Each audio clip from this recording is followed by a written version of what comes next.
Oke, kita berdoa ya. Bapak, di dalam nama Tuhan Yesus, kami mengucap syukur buat pagi hari ini. Kami boleh berkumpul bersama dengan Jemaat Patmos Lapas Nabire. Terima kasih Tuhan buat kesempatan yang indah ini. Terima kasih Engkau masih terus memberikan kesempatan kepada kami untuk kami dibaharui hidup kami hari lepas hari. Terima kasih untuk hari yang baru. Kami tahu bahwa Tuhan sudah menyiapkan berkat yang baru buat kehidupan kami. Roh Kudus mengajari kami terus, roh hikmat, roh wahyu, terus menyingkapkan kepada kami apa yang harus kami kerjakan. Mari Roh Kudus ambil alih atas ruangan ini, ambil alih atas Zoom ini. Kami mengikat setiap kuasa kegelapan, roh-roh jahat yang hendak mencuri firman, kami hardik di dalam nama Yesus. Hanya Roh Kudus dan Roh Allah saja yang boleh beracara di tempat ini. Roh kebenaran memberitahukan kepada kami tentang kebenaran-Mu Tuhan, ajari kami di dalam nama Yesus. Amin. Amin. Amin. Shalom. Ya, saya harap semuanya dalam keadaan sehat, sukacita, damai sejahtera, ya. Kau harus memiliki yang namanya sukacita, damai sejahtera, karena itu adalah cirinya orang yang terhubung dengan kerajaan surga. Ciri-cirinya orang yang terhubung dengan kerajaan surga, engkau hidup di dalam kebenaran, engkau ada sukacita terpancar dari wajahmu. Ayo kasih senyum yang paling manis buat Tuhan Yesus ya. Ya, oke. Kita berdoa supaya sinyal semuanya baik ya. Ada sukacita, ada damai sejahtera yang menguasai hati dan pikiran kita, sehingga itu tandanya bahwa kita terhubung dengan kerajaan surga. Amin. Hari ini kita akan belajar tentang mendukakan Roh Kudus. Apa? Ya, mendukakan Roh Kudus. Apa saja sih yang membuat kita ini menjadi mendukakan Roh Kudus? Dan apa dampaknya ketika kita mendukakan Roh Kudus? Ada begitu banyak orang tidak paham akan hal ini, sehingga mereka mengabaikan firman Tuhan. Kita buka dulu di Efesus 1. Efesus 1. Efesus 1 ayat 17 dan 18. Efesus 1. Efesus 1 ayat 17 dan 18. Sudah ketemu semua? Efesus 1 ayat 17 dan 18. Ini Paulus berdoa untuk jemaat di Efesus. Dan ini saya juga berdoa, saya Bu Ana berdoa untuk jemaat Patmos Lapas Nabire dengan doa yang sama yang didoakan oleh Paulus ya. Dan meminta kepada Allah Tuhan kita Yesus Kristus, yaitu Bapa yang mulia itu, supaya ia itu Bapa, memberikan kepadamu jemaat Patmos Lapas Nabire, memberikan kepadamu roh hikmat dan wahyu. Memberikan apa? Roh hikmat dan wahyu untuk mengenal Dia dengan benar. Efesus 1 ayat 17 dan 18. Sudah ketemu semua? Saya pelan-pelan deh. Ada yang belum ketemu nih. Efesus 1 ayat 17 dan 18. Ya, Efesus 1, 17 dan 18. Ayat 18 ya. Dan supaya ia menjadikan mata hatimu terang. Garis bawahi mata hatimu. Mata hatimu terang. Jadi ada yang mata hatinya gelap, ada yang mata hatinya terang. Tapi hari ini saya berdoa untuk jemaat Patmos, Lapas Nabire. Saya berdoa supaya mata hatimu terang. Amin. Kalau mata hatinya gelap, dia mau dikasih nasihat apapun, dia menolak setiap nasihat. Dia berkeras untuk menjadi orang-orang yang terhilang. Dia berkeras untuk menjadi orang-orang yang jahat ya. Kelakuannya tidak sesuai dengan kerajaan surga, tidak sesuai dengan bahwa kamu ini adalah warga negara kerajaan surga. Enggak sesuai. Karena apa? Mata hatinya gelap. Mata hati itu apa sih? Hati nurani. Oke? Mata hati itu apa? Hati nurani. Nah, perhatikan, waktu kita terima Tuhan Yesus sebagai Tuhan dan Juru Selamat, di dalam diri kita, Bapa di surga mengirimkan Roh Kudus. Amin ya. Waktu engkau percaya kepada Yesus Kristus, Bapa mengirimkan rohnya, yaitu Roh Kudus. Diam di dalam saya, diam di dalam bapak-bapak semuanya, diam dalam saudara semuanya. Roh Kudus itu tempatnya di mana? Hati nurani. Ya, saya kasih gambaran dulu begini. Kita ini manusia sebetulnya terdiri dari 3 hal. Tubuh, jiwa, dan roh. Ya, tubuhmu kalau kamu dicubit sama temenmu sebelahnya itu loh, coba kamu cubit temenmu. Pelan-pelan aja cubit. Berasa kan? Cubit-cubit. Nah, gitu. Berasa kan? Nah, dipegang berasa. Itu tubuh. Oke? Tubuh. Jiwa. Jiwa itu isinya pikiran, perasaan, keinginan, emosi, kehendak. Emosi, kehendak itu gini loh. Misalnya temenmu ngomong yang jahat sama sama kita gitu kan, kan kita menjadi tersinggung. Nah, itu jiwa, perasaan. Oke? Paham ya? Jiwa. Jiwa ini terdiri dari apa? Perasaan, keinginan, kehendak, emosi. Pikiran, itu di jiwa. Pikiran, itu di jiwa. Terus kemudian apa? Tubuh, jiwa, dan roh. Roh itu adalah nafas Tuhan yang diberikan kepada kita sehingga kita hidup.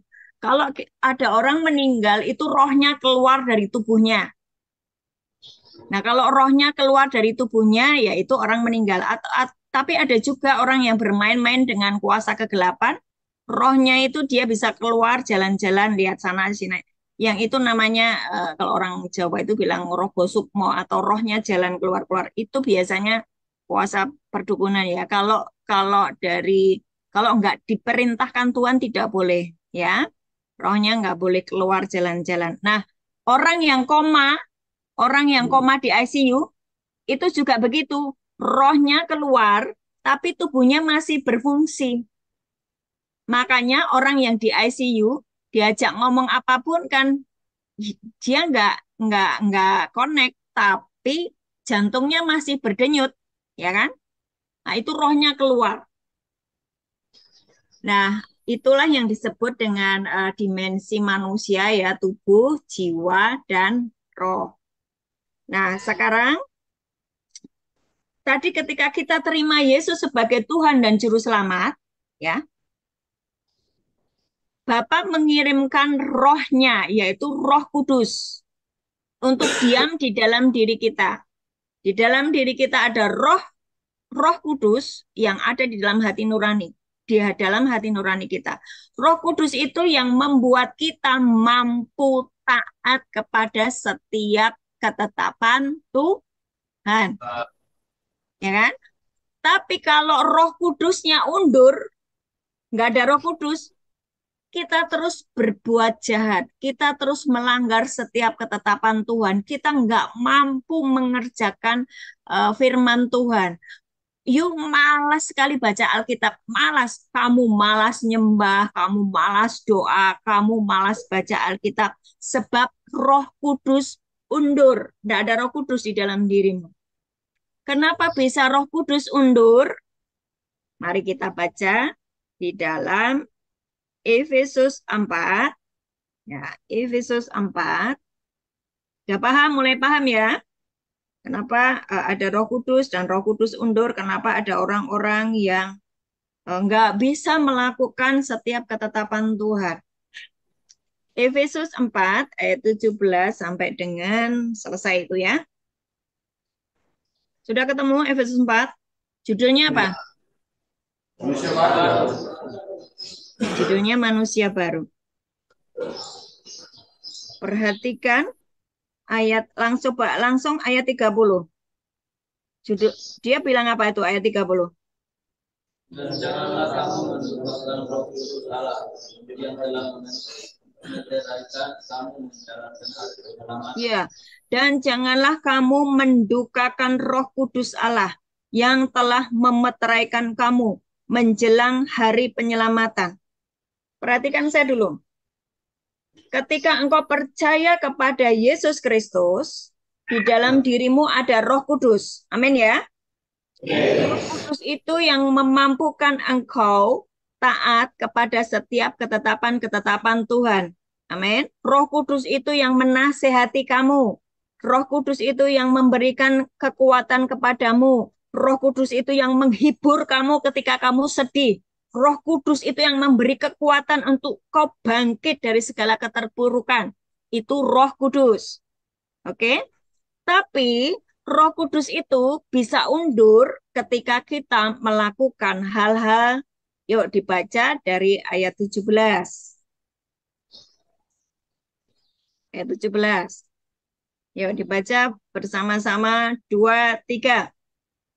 Sebab itu katakan dan tegaskan ini kepadamu dalam Tuhan, jangan hidup lagi sama seperti orang-orang yang tidak mengenal Allah dengan pikirannya yang sia-sia. Stop dulu.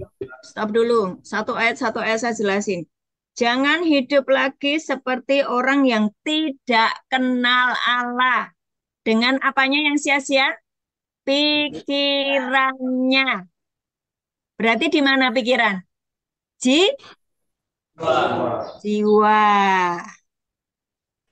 Jiwa. Jadi kalau orang yang terima Yesus sebagai Tuhan dan Juru Selamat, memang manusia batiniahnya baru, tetapi jiwanya belum. Jiwanya, pikirannya itu masih kecetak dengan pola pikir lama, dengan cara pikir dunia. Pikiranmu sia-sia. Nonton Facebook yang jorok-jorok, pikirannya jadi jorok. Betul nggak? Kamu tersinggung, kamu jadi marah, pikiranmu, emosimu meluap-luap, itu jiwa. Pikirannya sia-sia. Tapi Paulus berkata, jangan seperti itu, karena kamu sudah kenal Allah. Engkau sudah terima Yesus. Ayat 18. Dibaca bareng-bareng, 2, 3. Dan pengertiannya yang gelap jauh dari hidup persekutuan dengan Allah, karena kebodohan yang ada di dalam mereka dan mereka kedebilan hati mereka. Ya, pengertiannya gelap. Nggak ngerti apa-apa.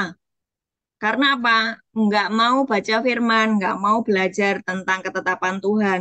Jauh dari hidup persekutuan dengan Allah. Jauh dari hidup dengan persekutuan dengan Allah itu maksudnya apa? Nggak mau sembahyang, nggak mau doa, nggak mau baca Alkitab, nggak mau ibadah. Jauh dari persekutuan dengan Allah, isinya cuma mabuk-mabukan, ya toh? Terus gerombol di tempat orang-orang yang isinya ngobrol-ngobrolin bukan firman yang diobrolin. Jauh dari persekutuan dengan Allah. Sehingga apa? Hatinya jadi degil. Padahal tadi saya bilang, hati nuranimu itu tempat Roh Kudus tinggal. Ya, hati nuranimu itu tempat Roh Kudus tinggal. Tapi karena engkau tidak menjagai Roh Kudus itu, hatimu jadi degil. Terus ayat 19. Perasaan Baca mereka bareng. berkumpul sehingga mereka menyerahkan diri kepada hawa nafsu dan mengerjakan dengan segala serakah segala macam pencemaran. Perasaannya tumpul. Udah nggak punya lagi rasa malu. Misal, Dia sudah punya istri loh. Kenapa kamu bawa dia? Jangan. Kenapa kamu deket-deket dengan dia? Malah diajak tidur bersama-sama. No, enggak boleh. Tapi dia sudah tidak punya perasaan. Perasaannya tumpul. Tuhan berkata, jangan membunuh. Jangan membunuh.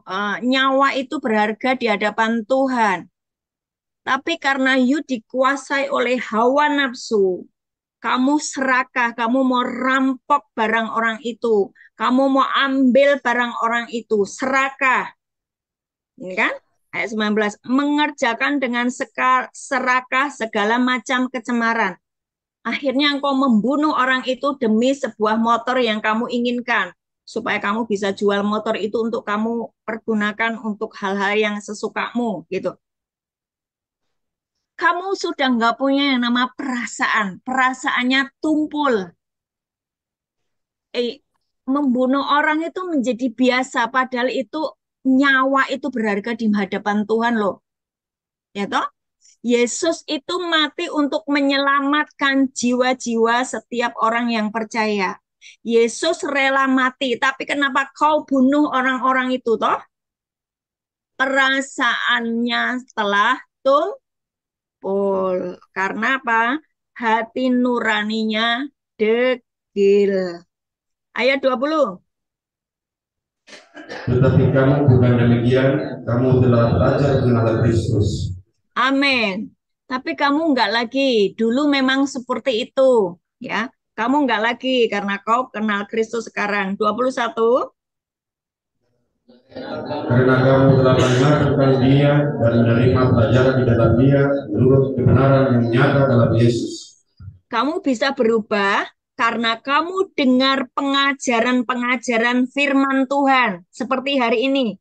Engkau dengar firman, disingkapkan firman, engkau akan berubah sesuai dengan kebenaran. Lanjut, 22.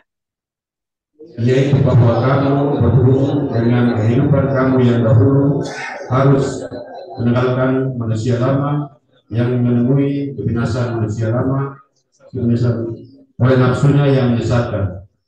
Seulang ya, yaitu bahwa kamu berhubung dengan kehidupan kamu yang dahulu harus apa? Menanggalkan manusia lama yang menemui kebinasaannya oleh nafsunya yang menyesatkan. Perhatikan, ini serius ya. Waktu kamu terima Yesus sebagai Tuhan dan Juru Selamat, engkau menjadi ciptaan yang baru, menjadi manusia baru. Amin ya. Amin ya. Tapi kalau manusia lamamu tidak kamu tanggalkan, kamu akan menemui kebinasaan. Meskipun kamu terima Yesus sebagai Tuhan dan Juru Selamat. Saya ulang. Ketika kamu terima Yesus sebagai Tuhan dan Juru Selamat, di dalam dirimu ada Roh Kudus. Kamu adalah manusia baru. Yang lama sudah berlalu, yang baru sudah tiba. Amin. Harusnya kamu memakai cara hidup manusia baru, menanggalkan manusia lama. Maksudnya gimana? Dulu kamu tukang tipu, sekarang aku tidak mau berdusta. Dulu kamu tukang mencuri, sekarang tidak mencuri lagi, tapi bekerja keras. Dulu kamu tukang berzina, sekarang aku hidup kudus suci. Itu namanya menanggalkan manusia lama yang menemui kebinasaannya. Oke? Tapi seringkali banyak anak Tuhan yang nyampur manusia lama dan manusia barunya tetap ada di dalam dirinya. Betul enggak? Ya, dia KTP-nya Kristen, dia Katolik, Bu, tapi kelakuannya kayak setan, kan gitu ya. Dua manusia, dua cara manusia lama dan manusia barunya nyampur di dalam dirinya. Itulah yang membuat seseorang menjadi tertekan. Kamu batasi dulu di Efesus 4, nanti kita kembali ke Efesus 4. Baca 2 Korintus 5 ayat 4. 2 Korintus 5 ayat 4.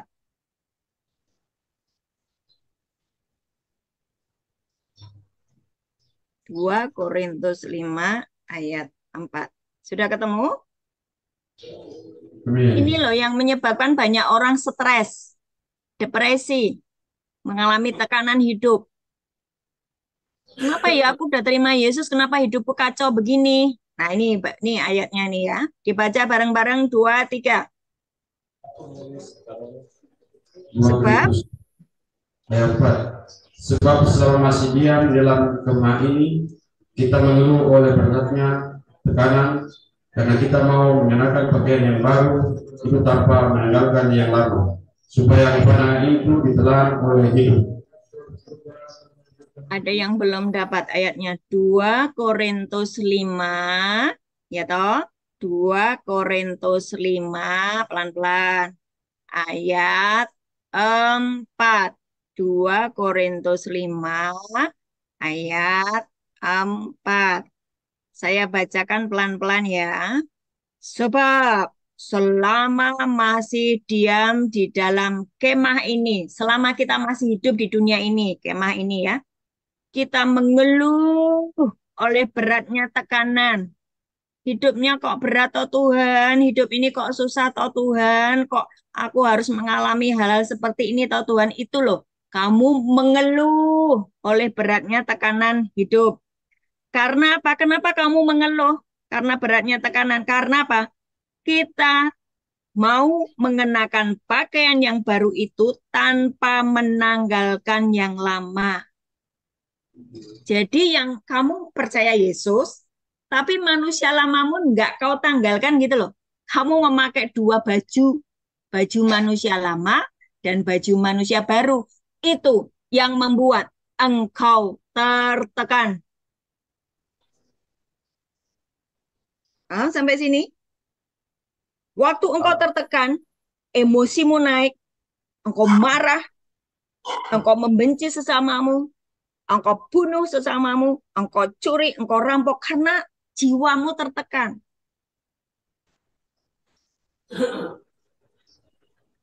Terus bagaimana Bu supaya jiwa saya tidak tertekan? Katanya Yesus itu Raja Damai. Kalau saya terima Yesus, dia Raja Damai tinggal di dalam saya. Harusnya kan saya hatinya dipenuhi dengan damai, sejahtera, dengan sukacita, ya toh? Karena dia Raja Damai tinggal di dalammu, betul kan? Tapi kondisinya tidak karena apa? Kamu nyampur kehidupannya, manusia lamamu masih kau pakai, tapi engkau juga percaya pada Yesus. Itulah yang menyebabkan engkau mengalami tekanan hidup, pergumulan hidup yang enggak ada habis-habisnya. Sementara Yesus menjanjikan kehidupan yang penuh dengan sukacita dan damai sejahtera itu engkau tidak mengalaminya. Oke, kita kembali ke Efesus 4 yang tadi ayat 22 kan? Efesus 4 ayat 22 kan tadi? Yaitu bahwa kamu berhubung dengan kehidupan kamu yang dahulu harus menanggalkan manusia lama. Kalau kamu nggak tanggalkan manusia lama itu hati-hati loh. Manusia lamamu itu membuat engkau binasa karena nafsunya yang menyesatkan. Ya kan? Ayat 22 dibaca diulang. 2, 3. Yaitu bahwa kamu berhubung dengan kehidupan kamu yang dahulu harus menanggalkan manusia lama yang menemui kebinasaannya oleh nafsunya yang menyesatkan. Tuh, manusia lamamu kalau tidak engkau tanggalkan, membuat engkau kehilangan keselamatan. Ya, karena nafsunya yang menyesatkan tadi membuat engkau binasa, membuat engkau tidak selamat. Padahal Yesus sudah menyelamatkan hidupmu, mengampuni dosamu, tetapi karena kamu punya nafsu tadi yang tidak kamu urusi, tidak kamu tanggalkan, membuat engkau binasa. Ayat 23. Supaya kamu dibaharui di dalam roh dan pikiranmu. Lihat sini ya. Supaya kamu dibaharui di dalam roh dan pikiran. Pikiranmu yang jorok porno cabul, membuat kamu melakukan perjinan. Betul? Pikiranmu yang dikuasai oleh kemarahan membuat kamu membunuh dan menghajar seseorang. Betul ya? Pikiranmu yang dikuasai oleh hawa nafsu membuat engkau melakukan hal-hal yang tidak selaras dengan firman Tuhan. Pikiranmu itu menentukan hidupmu. Makanya Amsal 4 ayat 23, enggak usah dibuka ya, Amsal 4 ayat 23 itu berkata gini, jagalah hatimu dengan segala kewaspadaan karena dari situlah terpancar kehidupan. Atau versi mudah dibaca bilang begini, di atas segala-galanya hati-hatilah terhadap apa yang kamu pikirkan karena pikiranmu menentukan hidupmu. Kok pikiranmu kotor terus, hidupmu kotor. Kalau pikiranmu diisi oleh firman Tuhan, diisi oleh semua ketetapan-ketetapan Tuhan, engkau rutin membaca Alkitab, engkau hafal firman, engkau suntikkan firman itu di dalam pikiranmu, engkau jadikan firman itu menjadi cara hidupmu, engkau memiliki hati nurani yang terang, hati nurani yang bersih. Dan itu akan menentukan hidupmu juga bersih. Amin. Nah itu. Nah terus ayat 22 tadi, supaya kamu dibaharui di dalam roh dan pikiranmu. Saya ajari tentang roh ya. Roh ya. Roh itu ada, tapi tidak kelihatan. Misalnya gini ya. Kita ini sering buka-buka Facebook, buka-buka handphone ya. Dulu waktu kamu masih di luar kan kamu bisa pegang handphone toh. Nah, itu sering muncul yang namanya jorok kuno cabul gitu kan ya, gambar-gambar jorok itu. Itu roh. Waktu waktu roh itu lewat di depanmu, tiba-tiba kamu akan mengerjakan seperti yang roh itu lewat. Jadi roh cabul jorok kuno lewat, kamu melakukan cabul. Waktu roh kemarahan itu muncul di depanmu, kamu tiba-tiba kepengen marah. Gitu loh. Itu roh. Roh iri hati, roh pahit, roh jengkel, roh marah, roh dengki, roh hawa nafsu, roh perjinan itu roh yang membuat engkau melakukan hal-hal daging atau hal-hal yang dilarang oleh Tuhan. Itu roh. Tapi kalau engkau mengizinkan Roh Kudus, Roh Bapa, Roh Yesus, Roh kebenaran, Roh hikmat, Roh wahyu, Roh pengenalan akan hati Tuhan, Roh takut akan Tuhan menguasai hidupmu, maka hidupmu akan menjadi seperti Kristus. Enggak menyentuh hal-hal yang jahat. Yuk buka di Yesaya 11 ayat 2. Yesaya 11 ayat 2. Yesaya 11 ayat 2. Tetap dikasih batas di Efesus 4 tadi, nanti kita balik lagi ke Efesus 4. Yesaya 11 ayat 2.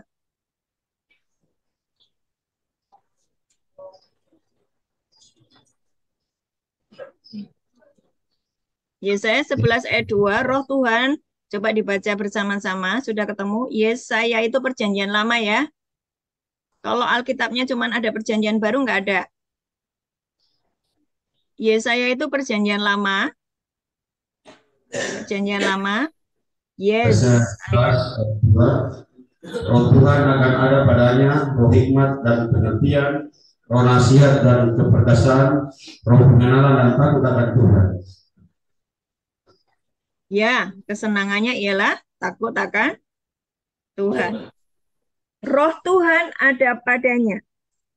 Ada roh hikmat, roh pengertian, roh nasihat, roh keperkasaan, roh pengenalan akan hati Tuhan, dan roh takut akan Tuhan. Itu roh. Ketika kamu dikuasai oleh roh Tuhan, maka kesukaanmu adalah takut akan Tuhan.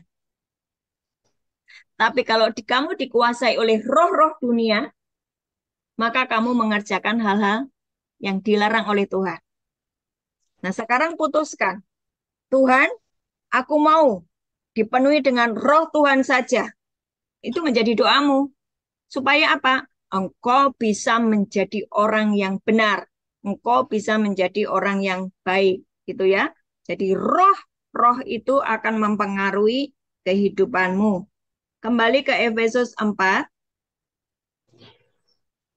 Efesus 4 tadi. Kembali ke situ. Tadi ayat 23 ya. Efesus 4.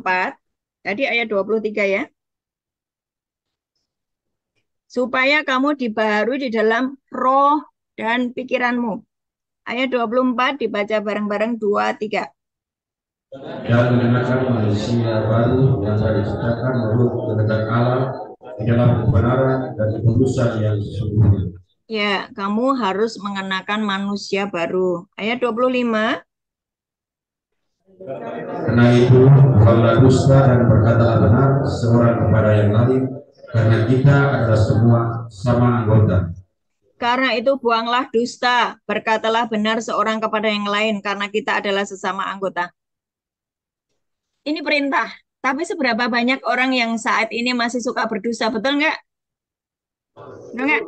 Masih suka bohong, ditanyain sama pemimpin gerejanya, oh jawabanmu bohong, jawaban kita bohong, kan gitu toh?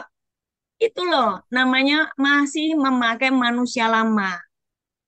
Ya, di ayat 25 dikatakan, buanglah dusta. Sebab kalau kamu suka berdusta, Bapamu bukan Bapa di surga, tapi Bapa segala dusta. Siapa itu? Iblis. Bapa segala dusta kan iblis toh. Makanya hari ini yang masih suka berdosa harus bertobat. Buanglah itu. Terus apa katanya? Berkatalah benar seorang kepada yang lain karena kita adalah sesama anggota. Ayat 26. Dan kamu menjadi marah, janganlah kamu berbuat dosa. Janganlah matahari terbenam sebelum pada amarahmu. Nah, ya kan? Kalau kamu marah, jangan sampai 3 hari, 4 hari kamu simpan. Ya, jangan. Sebelum matahari terbenam, amarahmu tuh harus padam. Engkau harus selesaikan konflik itu. Kalau enggak, nanti iblis ambil alih atas hidupmu. Oke? Diingat-ingat ya teman-teman satu kamar ya. Ingat itu tadi dibilangi sama Bu Ana kalau marah jangan sampai 3 hari. Nanti kamu kemasukan iblis loh, gitu kan ya. Sebelum matahari terbenam, beresi. Ayo, jangan marah-marah, ya kan? Apabila kamu menjadi marah, janganlah kamu berbuat dosa, janganlah matahari terbenam sebelum padam amarahmu. Ayat 27. Dan janganlah beri iblis. Ya, jangan kamu beri kesempatan kepada iblis. Kalau engkau marah sampai dengan 3 hari, iblis masuk ya, membuat engkau melakukan hal yang dilarang. Ayat 28.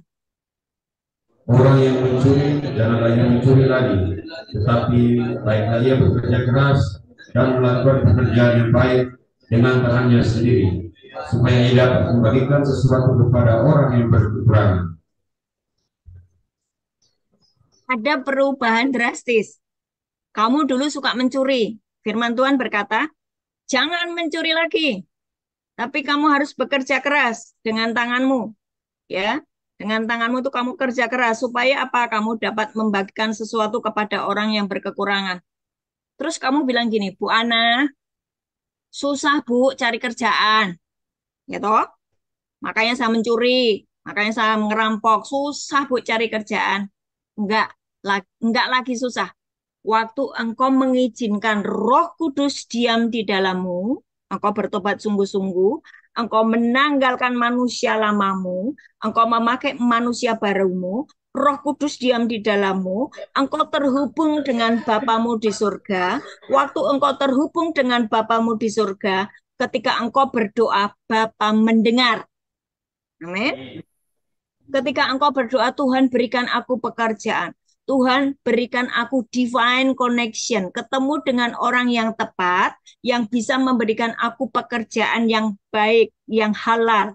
sehingga aku tidak lagi mencuri, sehingga aku tidak lagi merampok. Berikan aku divine connection itu, berikan aku terhubung dengan orang yang tepat, yang memberikan kepadaku pekerjaan. Sebab Roh Kudus diam di dalammu, doamu terdengar di surga. Tapi kalau Roh Kudus tidak ada di dalammu, hidupmu menjadi susah. Seperti Adam dan Hawa keluar dari Taman Eden, hidupnya susah. Harus banyak menderita ya, kerja keras. Lanjut ayat 29. Janganlah ada perkataan keluar dari mulutmu, tetapi pakailah perkataan yang baik untuk membangun di mana perlu, supaya mereka yang mendengarnya beroleh kasih karunia. Hari ini yang masih punya perkataan kotor di mulutmu, bertobat sungguh-sungguh ya. Amin. Ya. Jangan ada perkataan kotor keluar dari mulutmu. Pakailah perkataan yang baik untuk membangun di mana perlu supaya mereka yang mendengarnya beroleh kasih karunia. Bu, kenapa saya nggak boleh ngomong kotor? Kenapa saya nggak boleh ngomong kotor? Waktu kamu nyampur omongan kotor dengan omongan baik, waktu kamu berdoa mengucapkan doamu, itu nggak nyampe ke surga. Karena surga itu, Allah itu kudus. Ya kan? Kamu sementara berbicara kotor. Doamu itu jadinya cuma sampai di plafon langit, plafon dinding rumahmu itu loh. Nggak nyampe nembus surga, sehingga nggak didengar. Makanya Tuhan berkata, bukan Tuhan itu kurang tajam mendengar doamu. Bukan tangannya kurang panjang untuk tolong kamu. Tapi yang menjadi penghalang antara engkau dan Tuhan Allahmu adalah segala dosamu. Beresi dosa. Ya, kalau engkau terus berkata kotor, hari ini belajar untuk berbicara yang baik. Ayat 30. Dan janganlah kamu mendukakan Roh Kudus Allah yang telah mengantarkan kamu menjelang hari penyelamatan. Waktu kita memakai dua manusia tadi, manusia lama dan manusia baru masih terus dipakai, engkau sedang mendukakan Roh Kudus. Ketika engkau mendukakan Roh Kudus, tidak ada lagi meterai bahwa kamu milik Yesus. Sehingga doa-doamu tidak akan terdengar. Jadi hari ini, ketika Roh Kudus berbicara, ketika engkau ditegur oleh kebenaran firman Tuhan hari ini, bertobat sungguh-sungguh ya. Ya. Karena apa? Roh Kudus itu adalah hartamu yang paling berharga. Roh Kudus itu adalah seperti penghubung antara engkau dengan ruang tahta, dengan kerajaan surga. Ketika di dalam dirimu masih ada Roh Kudus, karena engkau mau dengar-dengaran apa kata Tuhan, hati nuranimu mau dibersihkan, engkau memiliki koneksi dengan surga. Ketika kamu memiliki koneksi dengan surga, kamu berdoa, doamu didengar. Ada pertolongan dari surga, sebab di dalam dirimu ada Roh Kudus.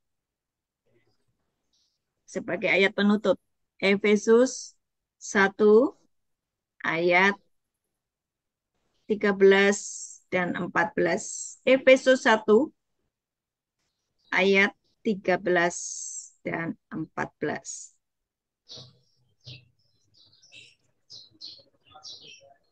Sudah ketemu? Efesus 1 ayat 13 dulu dibaca. Di dalam Dia kamu juga, karena kamu telah mendengar firman kebenaran, yaitu Injil keselamatanmu. Di dalam Dia kamu juga, ketika kamu percaya, dimeteraikan dengan Roh Kudus yang dijanjikannya itu. Dan Roh Kudus itu adalah jaminan bagian kita sampai kita memperoleh seluruhnya, yaitu penebusan yang menjadikan kita milik Allah untuk memuji kemuliaan. Ayat itu berkata begini. Waktu di dalam dirimu ada Roh Kudus, itu seperti di dahimu tuh diberi tanda bahwa kamu miliknya Allah. Sehingga iblis tidak bisa menyentuh hidupmu. Seulang.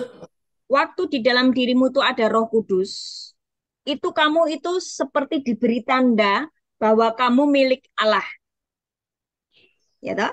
Nanti malaikat itu akan datang menolong orang-orang yang diberi tanda milik Allah.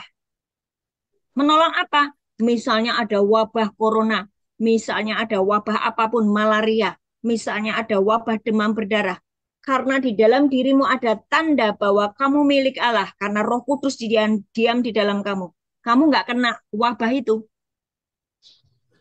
Karena ada tanda bahwa kamu milik Allah, tidak dirusak, tidak mengalami aniaya, tidak mengalami kesusahan, tidak mengalami resesi, karena ada tanda bahwa kamu milik Allah. Ya, Roh Kudus itu menjadi meterai bahwa kamu milik Allah, dan supaya kamu memperoleh seluruhnya apa yang sudah Tuhan janjikan itu, yaitu berkat, kesehatan, kelimpahan, damai sejahtera, sukacita, hidup yang dipulihkan, hidup yang penuh kelimpahan, itu semua Tuhan janjikan kepadamu. Tapi dengan catatan di dalam dirimu masih ada Roh Kudus. Ketika di dalam dirimu masih ada Roh Kudus, Allah punya janji memberkatimu. Allah punya janji membedakan hidupmu. Ya, tapi kalau tidak ada Roh Kudus, kamu akan rusak dengan segala kejahatan yang di dunia ini sedang menyerang dunia ini. Engkau dunia jahat, kamu ikut jahat. Dunia mencuri, kamu ikut mencuri. Dunia berzina, kamu ikut berzina. Tapi ketika di dalam dirimu ada Roh Kudus, itu membuat engkau dibentengi dari segala dosa. Engkau nggak bisa lagi menyentuh dosa. Karena engkau menjagai Roh Kudus itu tetap diam di dalammu. Nah, Roh Kudus yang tetap diam di dalammu membuat engkau bisa taat kepada setiap firman Tuhan. Amin. Hari ini saya meminta kepada kalian semuanya, jangan dukakan Roh Kudus. Ya, jangan mendukakan Roh Kudus. Hari ini walaupun kamu nggak punya uang, tapi kamu punya harta yang paling berharga, yaitu Roh Kudus, Roh Allah itu. Roh Allah itu membuat kamu berdoa apa saja doamu dikabulkan. Oke? Jangan dukakan Roh Kudus ketika Tuhan menyuruh engkau bertobat. Jangan mencuri lagi. Jangan berzina lagi. Jangan marah-marah terus. Taati, izinkan Roh Kudus diam di dalam engkau, dan hidupmu pasti mengalami perubahan. Amin. Tuhan Yesus memberkati. Tuhan Yesus memberkati. Ya, apakah ada yang mau bertanya? Ada yang mau tanya? Bu, bagaimana saya ini sebetulnya pengen sekali bertobat, tapi selalu jatuh bangun terus di dalam dosa. Ya, saya ini pengen tobat tuh, pengen tobat Bu, tapi nanti saya keluar dari lapas, baru 3 bulan saya masuk lapas lagi karena saya bikin jahat lagi. Bagaimana supaya saya tidak mengalami seperti itu? Mintalah hati yang baru dan roh yang baru. Dicatat nanti ayatnya, Yehezkiel 36 ayat 26. Yehezkiel 36 ayat 26. Mintalah hati yang baru dan roh yang baru. Itu menjadi doamu. Ya. Yehezkiel 36 ayat 26 itu berkata begini. Kamu, itu Allah yang berkata, akan kuberikan hati yang baru dan roh yang baru di dalam batinmu, dan aku akan menjauhkan dari tubuhmu hati yang keras, dan kuberikan kepadamu hati yang taat. Amin. Mau punya hati yang taat? Mau. Mari kita berdoa. Taruh tanganmu di dada. Kita berdoa. Bapa, di dalam nama Tuhan Yesus, kami mengucap syukur buat firman-Mu hari ini. Terima kasih buat teguran-Mu atas kehidupan kami. Firman-Mu adalah pelita buat kaki kami. Firman-Mu membersihkan kami. Dan hari ini, ketika kami mendengar bahwa kami harus menanggalkan manusia lama kami mau Tuhan. Yes, para malaikat Tuhan, lepaskan baju-baju manusia lama mereka di dalam nama Yesus. Ada malaikat Tuhan yang sedang bergerak di tengah-tengahmu. Para malaikat ini sedang melepaskan baju-baju lamamu. Kelakuan manusia lamamu sedang dibersihkan, sedang ditanggalkan oleh para malaikat Tuhan. Kalau engkau punya ikatan-ikatan perjinahan, hari ini perjinahan itu lepas. Kalau engkau punya ikatan suka membunuh, hari ini roh pembunuh itu lepas dari tubuhmu. Kalau engkau punya ikatan suka mencuri, yes, engkau ada roh pencuri. Oh, hari ini ikatan dengan roh mencuri itu lepas di dalam nama Yesus. Yes. Kalau engkau lidahmu suka berdusta, ada ikatan dusta di dalam dirimu. Hari ini malaikat Tuhan melepas roh dusta itu, lepas keluar di dalam nama Yesus. Hari ini, kalau engkau punya hati yang penuh dengan dendam dan iri hati, engkau sulit sekali mengampuni, sulit sekali memaafkan. Roh kepahitan itu lepas dari tubuhmu, lepas dari pikiranmu, lepas dari jiwamu, dalam nama Yesus. Lepas, lepas, Yus, lepas terus, lepas. Roh kepahitan, aku cabut keluar semua dalam nama Yesus. Hari ini, engkau bisa mengampuni. Roh Kudus membuat engkau bisa mengampuni. Roh Kudus membuat engkau bisa menjadi orang-orang yang berkata benar. Roh Kudus akan membuat engkau bekerja keras sehingga engkau tidak mencuri lagi. Roh Kudus akan membuat engkau menjadi orang-orang yang berbicara kebenaran di dalam nama Yesus. Terima kasih Tuhan. Nah, malaikat Tuhan, pakaikan kepada mereka jemaat ini Tuhan, jubah putih bersih, manusia baru, yes. Setiap jemaat di tempat ini, ada para malaikat Tuhan yang memberikan jubah-jubah putih bersih. Engkau dipakaikan jubah putih bersih. Engkau memiliki manusia baru mulai hari ini. Cara berpikir manusia baru di dalam nama Yesus. Engkau yang sakit, taruh tanganmu di tempat yang sakit. Engkau yang sakit, mungkin jantungmu sakit, mungkin ginjalmu sakit, mungkin kepalamu pening. Taruh tanganmu di tempat yang sakit. Hari ini aku mencabut setiap roh sakit penyakit di dalam tubuhmu. Keluar roh sakit penyakit. Tubuhmu adalah bait Allah, tempat roh Allah bertahta. Bukan tempat sakit penyakit. Engkau yang lehernya kenceng, nggak bisa nengok kiri dan kanan. Kenceng sekali lehermu. Pegang tengkukmu, di dalam nama Yesus, leher belakangmu pegang, lepas dalam nama Yesus semua kuk yang bukan dari Tuhan. Semua sakit penyakit ini lepas di dalam nama Yesus. Dan biarlah engkau mengalami pemulihan pagi hari ini. Engkau mengalami supernatural, kesembuhan total di dalam nama Yesus. Tubuhmu mengalami kesembuhan pagi hari ini. Sembuh total. Sebab dosamu diampuni. Darah Yesus membersihkan, mentahirkan hidupmu. Darah Yesus menyembuhkan engkau. Darah Yesus memulihkan hubunganmu dengan Bapa di surga. Terjadilah atasmu di dalam nama Yesus. Saya undang bangkit berdiri. Saya undang bangkit berdiri, jemaat bangkit berdiri. Angkat tanganmu terima berkat. Angkat tanganmu terima berkat. Bapa di surga, hari ini hambamu sudah selesai dengan jemaat di gereja Patmos. Tetapi Roh Kudus terus beracara atas jemaatmu di sini. Roh Kudus akan terus berbicara kepada jemaatmu di sini. Roh Kudus akan terus menerangi hati mereka. Mata hati mereka diterangi oleh roh hikmat dan roh wahyu. Roh Kudus cengkera mereka. Meteraikan mereka menjadi milikmu selama-lamanya. Di dalam nama Yesus. Tuhan juga memberikan kepadamu hati yang baru. Hati yang taat hari ini. Hati yang lama, hati yang keras, hati yang bebal. Digantikan dengan hati yang baru, hati yang lembut, mudah diajar, dan terima berkat. Tuhan memberkatimu dan melindungimu. Tuhan menyinari engkau dengan wajahnya dan memberi engkau kasih karunia. Tuhan menghadapkan wajahnya kepadamu dan memberi engkau damai sejahtera. Amin. Amin. Amin. Oke, Tuhan Yesus memberkati. Ibadah selesai.